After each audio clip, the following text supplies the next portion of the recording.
Kejutan tim Thomas Prancis berlanjut hingga berhasil menembus babak final usai menang telak 3-0 atas tim India. Tiga tunggal putra lagi-lagi menjadi kunci kemenangan bagi tim Prancis.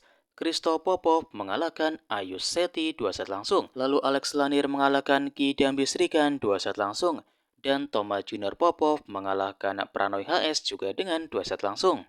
Di laga final, Perancis akan menantang tim juara bertahan Cina yang mengalahkan tuan rumah Denmark dengan skor 3-0. Dan berikut adalah sejumlah komentar dari para badminton lover Cina. Sungguh tidak adil bahwa hanya Perancis yang memiliki 3 pertandingan tunggal berturut-turut. Ini tidak adil bagi tim lain. Apakah gaya bermain seperti ini menarik? 3 pertandingan tunggal berturut-turut sama sekali tidak menghibur. Besok ada 3 pertandingan tunggal, ayo kita mulai. Rasanya seperti akan gelap gulita.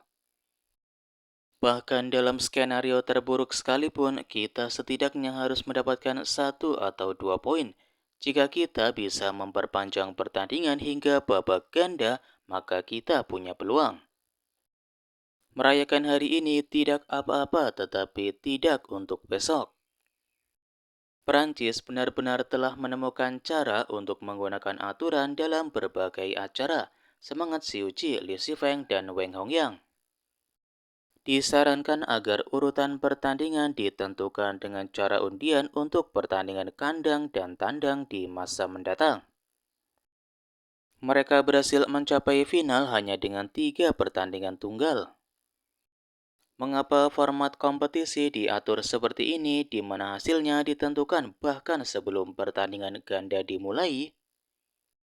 Trik sulap Prancis telah berakhir, perjalanan kuda hitam mereka telah terhenti. Tim Prancis saat ini memiliki banyak pemain berbakat di nomor tunggal putra untuk ajang beregu. Mereka sudah mampu bersaing dengan tim Tiongkok.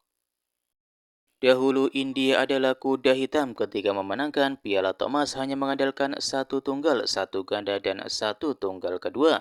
Jika mereka berhasil mencapai pertandingan ganda kedua, mereka pasti sudah kalah. Tim bulu tangkis putra Prancis siap menjadi tim bulu tangkis putra terkuat di Eropa. Dominasi kuda hitam berakhir di sini. Cukup sudah, perjalanan kuda hitam akan berakhir di sini. Ketiga pemain tunggal putra Indonesia harus memikul setidaknya 80% tanggung jawab. Sepertinya akan sulit bagi tim bulu tangkis Tiongkok untuk memenangkan Piala Thomas. Para pemain tunggal tim Prancis memang tangguh, kami pun sama-sama ragu tentang peluang menghadapi mereka. Tim Prancis dengan sistem 15 poin pasti akan menjadi lebih kuat. Tim putra Prancis menyapu bersih banyak tim dengan ketiga pemain tunggal ini. Ini gila banget. Sangat sulit untuk bersaing dengan pemain tunggal putra Prancis jika mereka tampil normal. Suasana penuh semangat yang diberikan oleh rekan-rekan setim saya dari Prancis benar-benar menginspirasi. Jika ketiga pemain tunggal putra tersebut masih dijadwalkan untuk bermain terlebih dahulu, tim Tiongkok akan menghadapi pertempuran yang sulit jika bertemu dengan mereka. Tim putra Prancis cukup kuat di cabang bulu tangkis dan tenis meja saat ini. Ketiga pertandingan tunggal putra ini sejak awal benar-benar tidak ramah bagi tim ganda putra yang kuat seperti Korea Selatan, Indonesia, dan Malaysia. Para pemandu sorak tim Prancis sangat antusias sementara para pemandu sorak tim Tiongkok sangat membosankan. Tidakkah mereka bisa memiliki pemandu sorak yang sama energik dan bersemangatnya? Apakah urutan penampilan mereka telah disepakati oleh kedua belah pihak? Trio Prancis ini sedang dalam performa terbaik. Mereka telah mengubah Piala Thomas menjadi final tunggal putra. Tim Prancis setelah mendapatkan momentum menjadi semakin kuat setelah mengonsumsi suplemen dari Indonesia. Mereka benar-benar sudah menemukan cara untuk memanfaatkan aturan kejadian bersamaan ini. Tekanan diberikan pada pemain yang berhadapan 1 lawan 1. Semangat pelatih Sun Jun, semangat tim tunggal putra Cina. Raja Liang akan beristirahat besok. Lucu sekali, kedua Popov bersaudara benar-benar pemain paling pekerja keras di bulu tangkis Prancis, menangani nomor tunggal dan ganda sekaligus, serta memimpin tim di semua lini. Jika kamu tidak takut pertandingan 1 lawan 1, kamu tidak perlu khawatir. Aku pasti akan memberimu perlawanan yang sengit. Final Tiongkok-Prancis sudah mencapai puncaknya. Seluruh strategi mereka terfokus pada nomor tunggal putra. Sebuah taruhan habis-habisan dan mereka menang.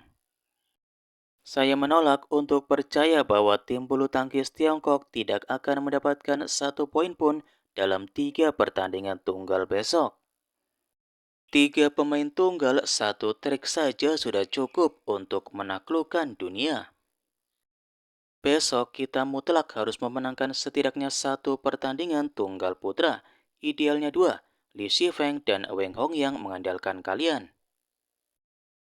Ya, paling buruk kita harus mendapatkan setidaknya 1 poin dan menyeretnya ke babak ganda putra agar kita punya peluang. Di nomor tunggal putra, satu-satunya tim yang mampu menantang Prancis adalah Chinese Taipei dan India. Pemain terbaik India cedera dan kemudian mereka dikalahkan. Jujur saja, sepertinya hanya kita yang punya kesempatan untuk bersaing memperebutkan peringkat itu. Sun Jun harus bangun tengah malam untuk melatih tim tunggal putra dengan latihan tambahan. Pertandingan tunggal besok sangat penting. 2 pertandingan tunggal pertama besok di babak final akan sangat penting. Jika kita memenangkan satu saja, hasilnya praktis akan ditentukan. Mereka hanya memiliki keuntungan saat bermain tunggal. Begitu nomor ganda dimainkan, Perancis tersingkir dari persaingan. Terlalu cepat, semuanya selesai dalam waktu kurang dari 3 jam. Itu tidak masuk akal. Pertandingan tunggal putra besok benar-benar akan luar biasa. Jika saya memenangkan salah satu dari 3 pertandingan tunggal besok, peluang saya untuk menang akan tinggi. Mulai sekarang, mari kita ubah saja menjadi 3 pasangan untuk ganda dan 2 pasangan untuk tunggal. Bagaimana dengan Indonesia? Indonesia sekarang lumpuh di kedua kakinya.